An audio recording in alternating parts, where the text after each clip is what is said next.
ایک آدمی تھا جن کی آنکھوں میں آنسو، بکھرے ہوئے بال اور پریشان تھے۔ کپڑے پرانے تھے مگر صاف ستھرے تھے۔ وہ ہر روز دکان پر مانگنے کے لیے جایا کرتا تھا۔ وہ کسی کا باپ تھا، کسی کا مجبور باپ، ایک ہارا ہوا باپ تھا۔ وہ ایک دن ایک دکان پر گیا اور دکاندار سے کہنے لگا کہ میری بیٹی بیمار ہے، اس کا آپریشن کرنا ہے، آپ میری کچھ مدد کر دیجئے۔ تو دکاندار اپنے کام میں مگن تھا اور غصے سے اس کی طرف دیکھا اور کہا کہ اچھا طریقہ ہے، تم نے یہ مانگنے کے نئے نئے طریقے کہاں سے نکال لیتے ہو؟ تم لوگوں کی کبھی ماں بیمار تو کبھی بیٹی بیمار تو کبھی بیوی بیمار۔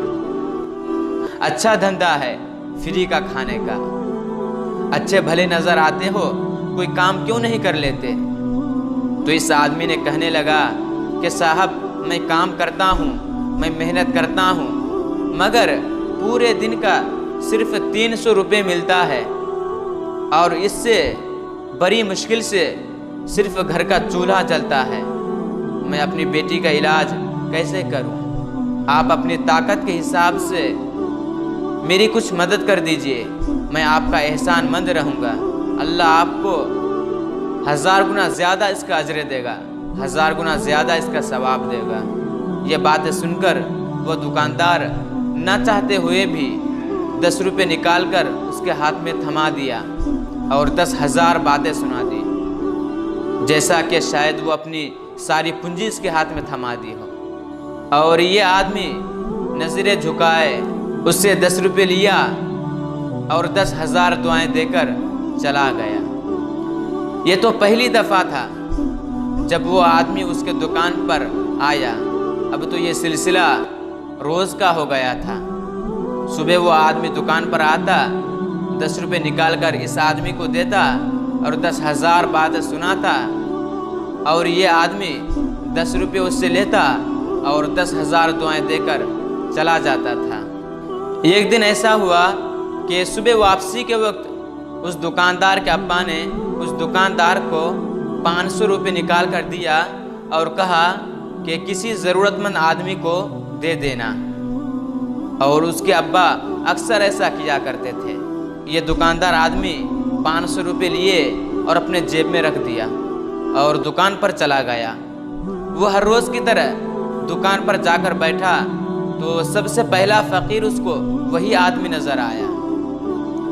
تو دکاندار نے اس آدمی کو خوب الٹا سیدھا سنایا اور 500 روپے نکال کر اس کو دے دیا اور اس کو خبردار کیا، اس کو وارننگ دی کہ لو پکڑو 500 روپے، یہ تمہارے پورے 6 مہینے کی خیرات ہے، اب 6 مہینے تک میرے دکان کے آس پاس نظر آئے تو تمہاری خیر نہیں، تمہاری ٹانگیں توڑ دوں گا۔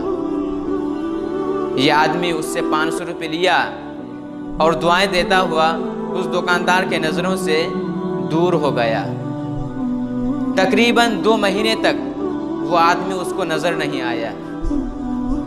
پھر ایک دن وہ دکاندار مصروف تھا، کسی سے بات کر رہا تھا کہ اس کو وہ آدمی نظر آیا، تو دکاندار کا غصہ آسمان کو چھونے لگا اور چیخ کر کہا کہ تمہیں سمجھ نہیں آتی، تمہیں سکون نہیں ہے، تم کو چین نہیں ہے۔ یہ آدمی اس کی باتیں خاموشی سے سنتا رہا اور اپنی بند مٹھی دکاندار کے کاؤنٹر پر رکھ دی اور مٹھی کو کھول دیا تو اس میں چند پیسے تھے۔ دکاندار یہ پیسے دیکھ کر خود کو سنبھالتے ہوئے حیرانی سے اس کو کہا کہ یہ کیا ہے؟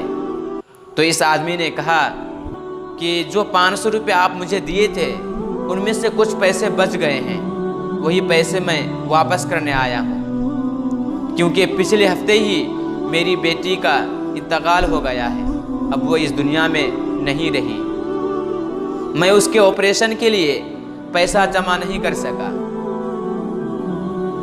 اب مجھے ان پیسوں کی کوئی ضرورت نہیں، آپ رکھ لیجئے۔